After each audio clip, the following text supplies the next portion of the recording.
Hi Vidya, how are you doing? Really, Good. really excited to speak with you. Thank you. Merril, I'm going to be looking at the camera. I've been instructed to look at the camera.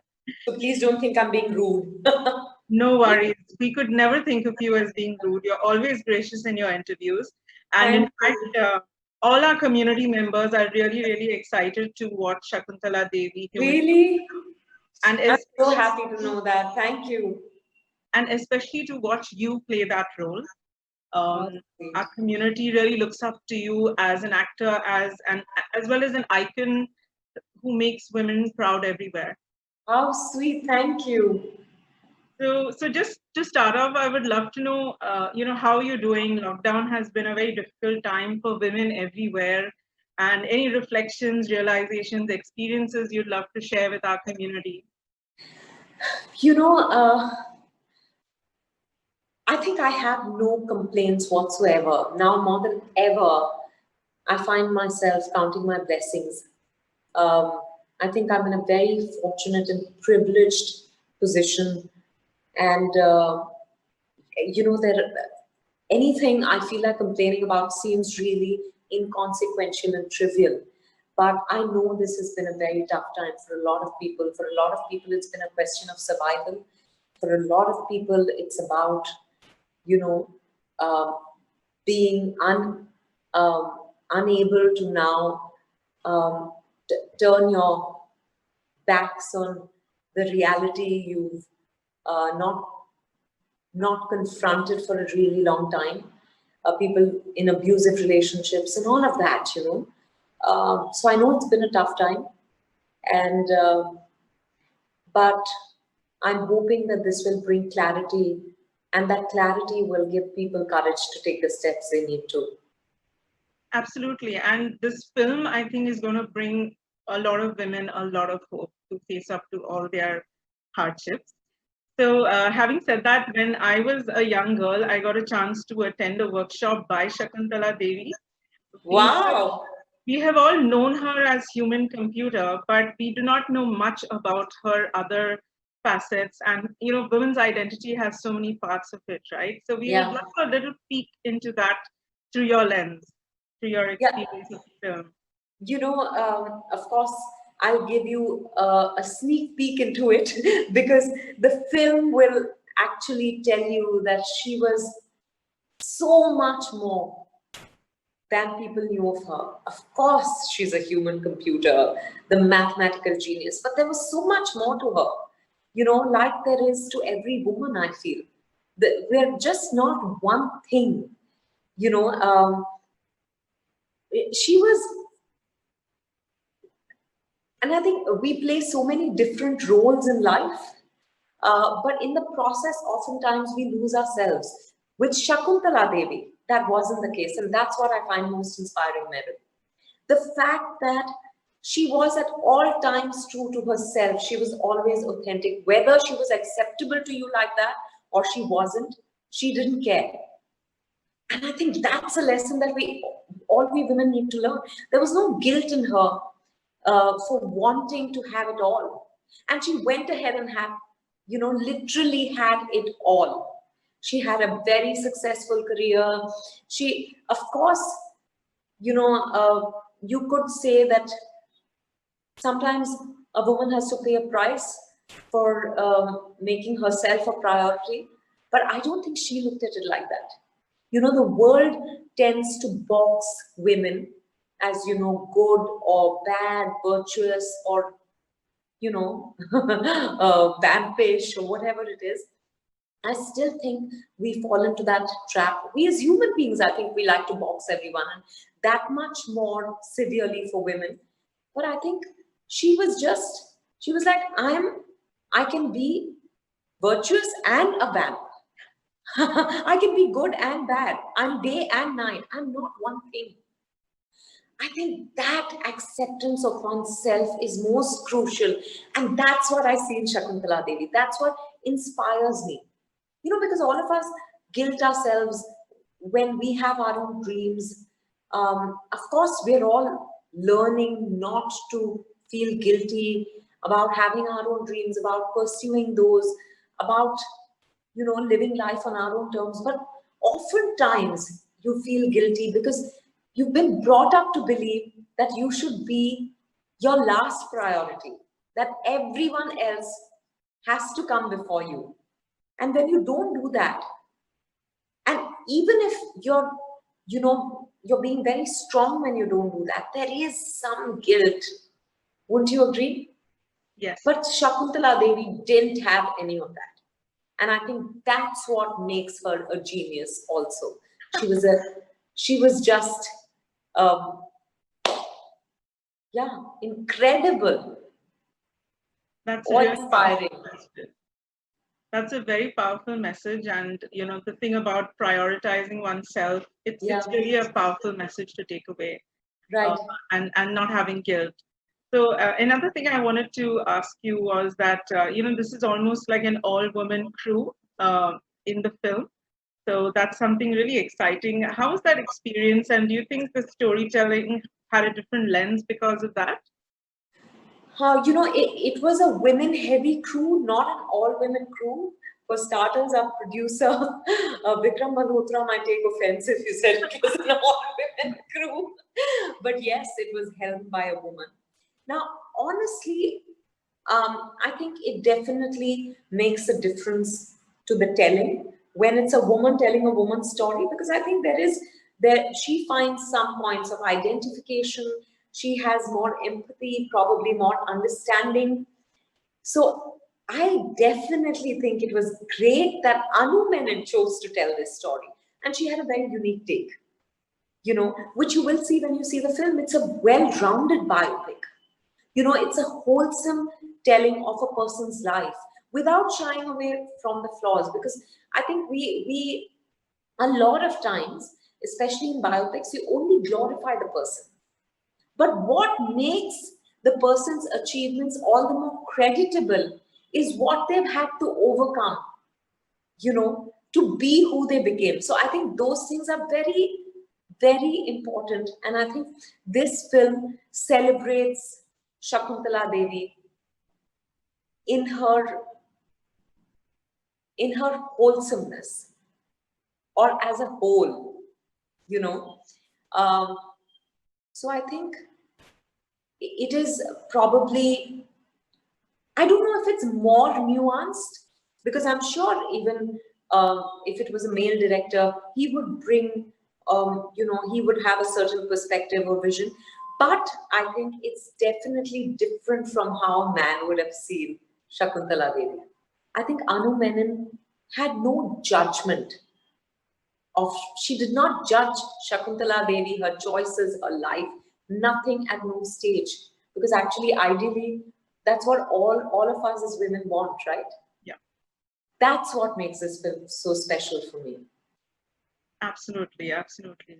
We do want to be accepted for our flaws and what is wonderful about them. Yeah, because we accept men just the way they are. And when they're being difficult or whatever, we say, oh, he's still a boy, he's not a man. We always find ways to justify a man's behavior. But, I know for sure that a girl has it much tougher. Yes, absolutely, absolutely. As an actor, I'm sure it is much more challenging to portray like a real life character, and that was somebody who is, so renowned. So, what was that preparation like for you? We would love to know about that journey. I think it's always a bit more challenging when you play a real person. And then Shakuntala Devi, she was revered for being a mathematician, but people didn't know how she was personally. I myself didn't. So it was a process of discovery. But I think that's, like I said, as I started discovering her, I started getting awestruck. And which is what I had to at some point say, if I have to play this woman, I have to embrace her, and I can't just be in awe, because again, then it'll be, I'll probably play her only from the point of view of glorifying her. So I began to see her as a human being. Thankfully, I had so much material to delve into that we began to see the person beneath the genius. And that process of personification or personalization, imbibing the person into your personality happened slowly, and I'm hoping surely. Especially the bits when you rattle off so many numbers, those are like really exciting to hear. Was that difficult? Were there bloopers that you experienced? You know, actually, I don't think, I can't remember the bloopers. I hope they don't put out some video. Then I'll be like, oh my God, I didn't remember this. Conveniently, I don't remember there were bloopers, but it was great fun because I've always enjoyed numbers. So, you know, that's the one thing that I share with her. Of course, I'm not Shakuntala Devi, but I'm glad I enjoyed the numbers. So it wasn't really difficult for me to remember them. But what I had to work on was doing the math shows, because her math shows were like magic shows. You know, there was literally like, you felt like she did abracadabra and got the answer, but actually she had an entire process going on, and she made maths really engaging and interactive.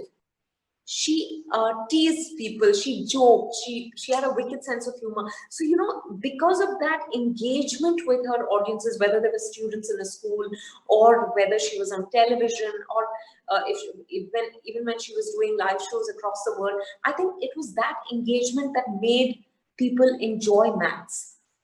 So that was something that I had to work on. And honestly, Anu Menon, I think, and I worked a lot on keeping up the energy and yet retaining the essence, the spirit. Amazing. In fact, we have a question from our community member, Sushmita from Mumbai. She wants to know if you have any message for students who are struggling in math. Oh, absolutely. Please realize that maths is in everything. When you realize maths is in everything, you'll stop being intimidated by it. You'll stop feeling scared. Because, you know, whether it's time, whether it's music, whether it's the recipe for a dish, everything involves maths.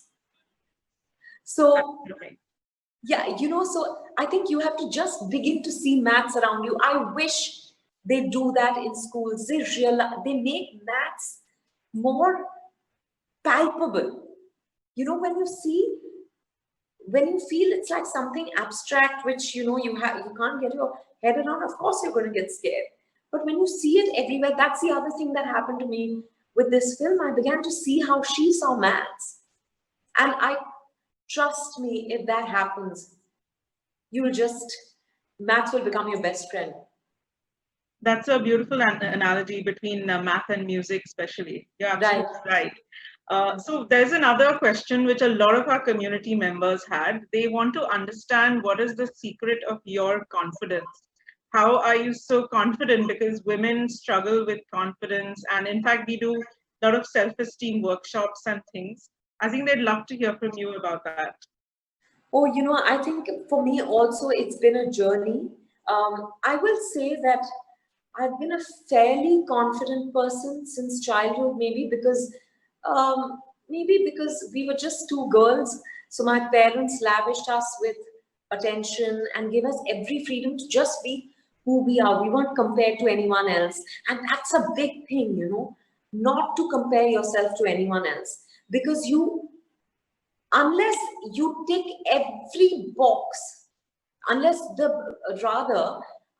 your situations are fully similar, which will never be, because you're a different people, your backgrounds are different, the situations in life you go through are different. So you can't compare yourself to anyone else. That's really unfair. When you stop doing that, you realize that, you know, that itself helps your confidence levels. And to realize that you're unique, there is just one of you. It's the same thing that I just said, but I'm saying it in a different way now. That there is just one of you. So, you know, you're the best and worst version of yourself. So you can decide to be who you want to be. And who do you want to be? The best version of yourself, right?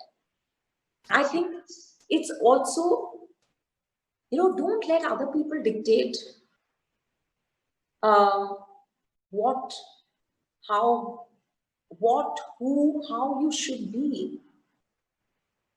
You'll never be able to gain everyone's approval.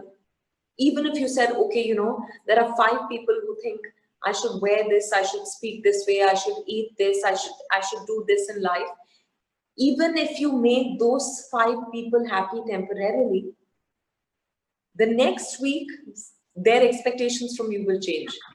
Yes. Because the weather has changed or their mood has changed or something has happened.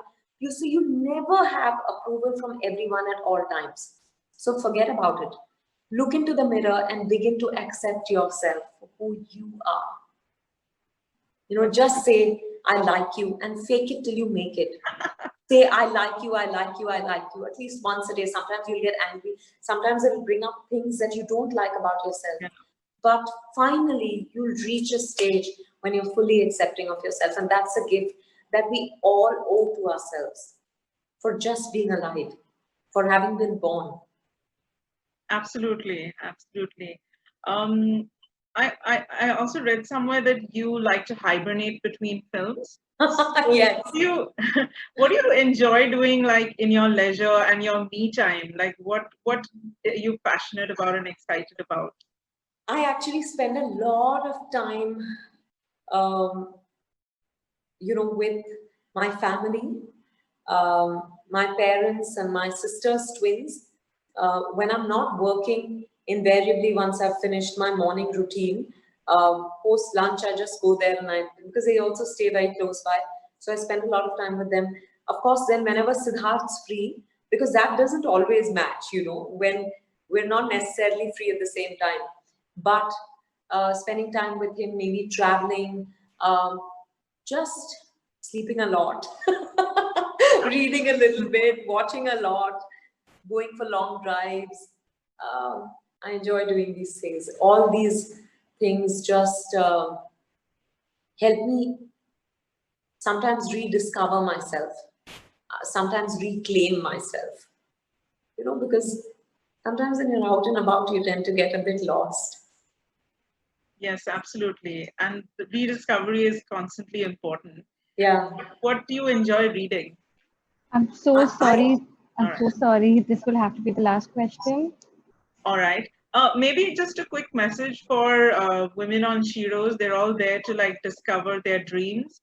And a lot of them are living in tough circumstances and they have to keep that, that faith alive. The message from you would be amazing. To every woman who's watching this, I firstly send you loads of love and a big hug. And I hope you wake up every morning liking yourself a little more, because you deserve to, because there's just one of you. Good luck and God bless. Beautiful. Thank you so much, Vidya, and we hope to have you on SHEROES app someday. Yes, hope so too. Thank you.